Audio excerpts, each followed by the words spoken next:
Hi everyone, welcome to our presentation about Haiti and the Monetary Fund. Before starting, a little background.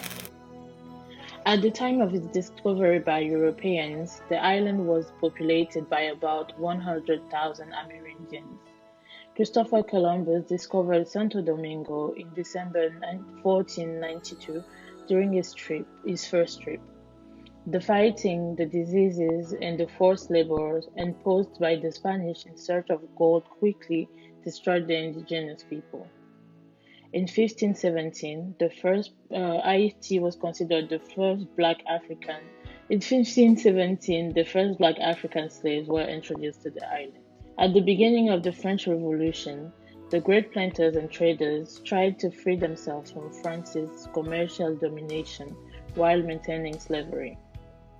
Mulattoes demanded equal rights with whites. They were severely repressed by the latter.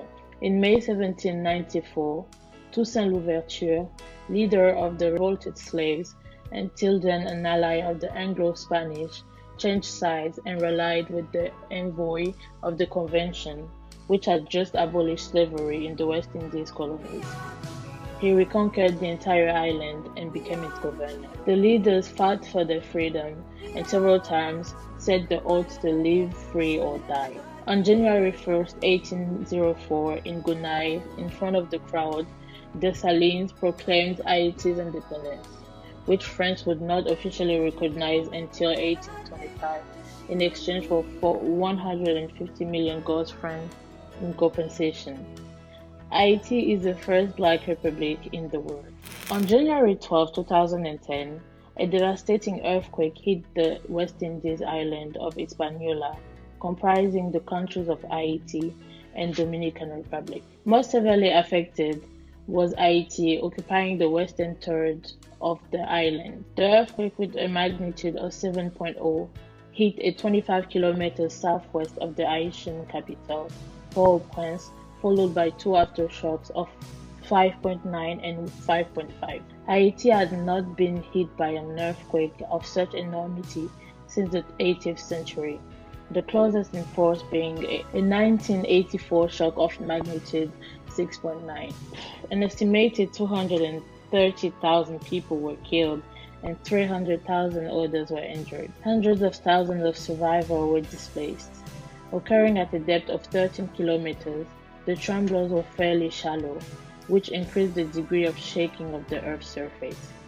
The shocks were felt throughout Haiti and the Dominican Republic, as well as in parts of nearby Cuba, Jamaica, and Puerto Rico.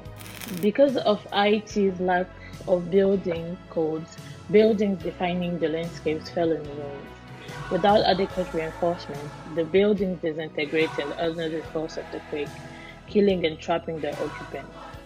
The city, already beset by stand and inadequate infrastructure and still recovering from the two tropical storms and two hurricanes of August and September 2008, was ill-equipped to deal with such a disaster. In Port-au-Prince, the cathedral and the National Palace were both heavily damaged, as were the United Nations headquarters, National Penitentiary, and Parliament buildings. The quake damaged 383,000 homes and destroyed 106,000 of them. The earthquake also shrunk Haiti's gross domestic product by 5.1%. It destroyed the main airport, most of the ports, and almost all the paved roads. After the earthquake, efforts by citizens and international aid organizations to provide medical assistance, food and water to survivors were almost failing because of the lack of electric power systems, loss of communication, and roads blocked with debris. The capital being affected, the government's effort to restore order and the earthquake killed 25% of the civils living in the capital became useless. Because of this situation, most of the people living in the capital left for other cities or countries to live with some friends or family members. Still now, Haitians are still at risk and susceptible to placement by natural disasters, including tropical storms and hurricanes. In October of 2018, a new earthquake left 17 people dead and over 350 injured. As of May 2018, nearly 38 people, 70% of them women and children, lived in displacement camps formed after the 20. Still now, Haitians are still at risk and susceptible to displacement by natural disasters, including tropical storms and hurricanes. In October of 2018, a new earthquake left 17 people dead and over 350 injured. Households still need decent shelter more than 3 years after Hurricane Matthews, in which between 540 to 1,000 people died, according to different estimates. As of May 2018, nearly 38,000 people, 70% of them women and children, lived in displacement camps formed after the 2010 earthquake. Authorities have not provided assistance to resettle them or return them to their places of origin. As of May of this year, at least 17 of 26 remaining displacement camps lack adequate sanitary facilities.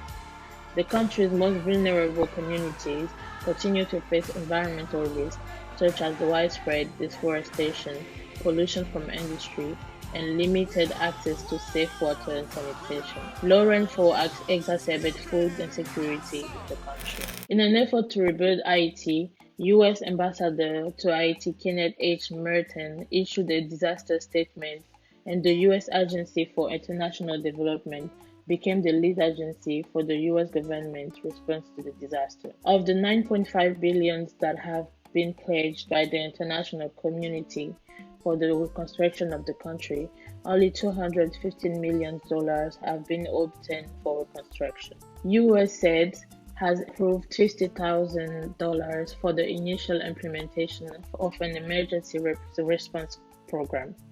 The United States government has also established an interagency working group to coordinate search and rescue efforts, logistical and infrastructural support, assistance, and needs assessment. On January 14th, the Obama administration announced $100 million in humanitarian aid to Haiti to meet its immediate needs, in addition to pre-existing funds earmarked for Haiti. The U.S.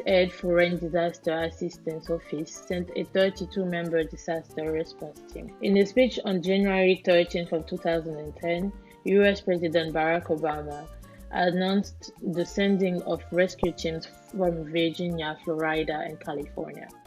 He also ordered this team to be as active as possible in delivering the aid, as well as coordinating with U.S. partners. Finally, he encouraged fellow citizens to donate to the Haitian people. Past Presidents Bill Clinton and George W. Bush have been engaged to establish a charitable organization, Clinton-Bush Fund for Haiti. This foundation received $1 million from the actor Leonardo DiCaprio. United States Secretary of State Hillary Clinton interrupted the agenda of her activities to announce the support that the United States would offer the Haitian people, evoking aid combining civilians and military means. The Haitian community in the United States is important, and the information on the disaster and its aftermath is well attended.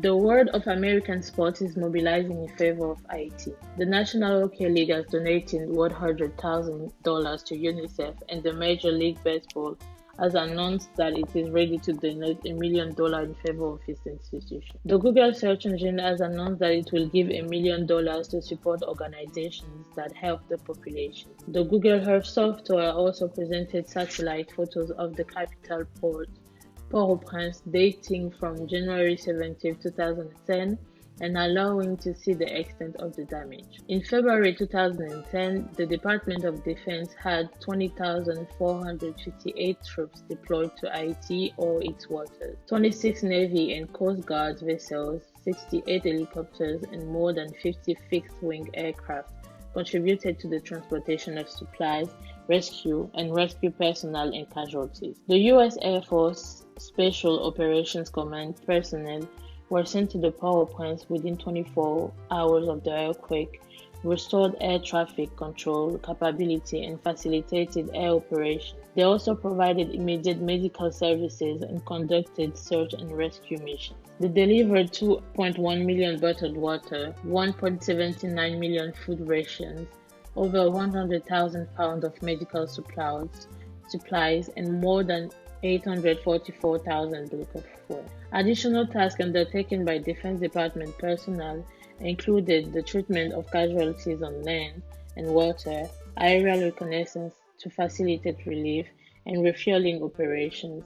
Also, distribution of portable commercial radios and provisions of capabilities for the information of the emergency services. The highlights of the result of the U.S. assistance to Haiti following the 2010 earthquake include 14,000 jobs that have been created, largely in the apparel industry at the Caracol Industrial Park in Haiti's north. The U.S. assistance that has helped 70,000 farmers increase the crop yields. The United States introduced to more than 115,000 farmers through food security programs, improving seeds, fertilizer, irrigation, and other technologies. They also increased the access to basic health care in more than 160 clinics across the country. The U.S. government funded the construction of a 10 megawatt power plant in northern Haiti. This power plant provides 24/7 electricity to the Caracol Industrial Park and in 5 communes surrounding the park. The Haitian government, through its president Moïse Jovenel, encourages foreign investment and has articulated a commitment to improve the business environment and attract foreign investors.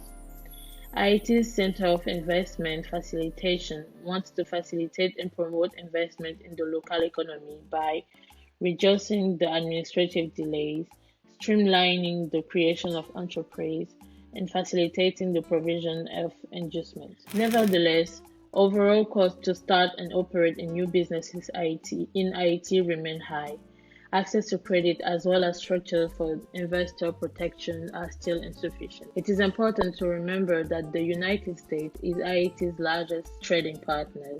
A growing number of U.S. firms maintain operation in Haiti, including commercial banks, airlines, oil and agribusiness companies. But today, almost 10 years after the earthquake of January 12, 2010, the reconstruction of the country remains incomplete. Haiti's vulnerability to natural disaster is a real drag on its economic development, but the country's growing indebtedness, which has tripled in the past 10 years to more than $3 billion, prevents any investment in reducing risk. The Haitian economy has experienced a limited growth of 1.2% in 2017, which still does not allow it to get out of the vicious circle of poverty. The situation is even more alarming because this quick growth in 2017 will have finally been possible thanks to the money transfer from the Haitian diaspora, estimated at more than $2 billion. Because of the lack of protection of investments, corruption, and heavy red tape, it is now almost impossible to do business in the country. Overcrowding, promiscuity, lack of access to drinking water and toilets, sexual violence is the daily life of most of those who have found shelter under sheets and tarpaulins.